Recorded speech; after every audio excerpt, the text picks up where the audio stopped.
Okay బావగారు. మహి గారు ఏం తిన్నారు మీరు? ఎలా ఉన్నారు బావగారు?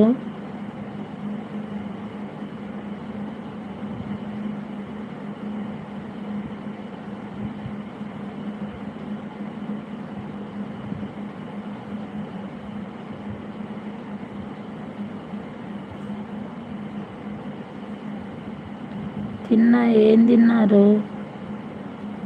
అదే ఏం తిన్నారు అంటున్నా. ఫీవర్తో బాధపడతా ఉన్నాను.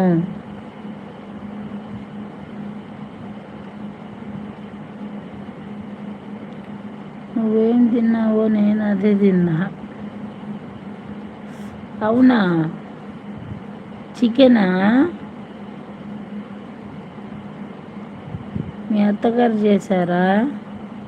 చికెన్ అంట అక్క. ఓ అవునా, ఓకే.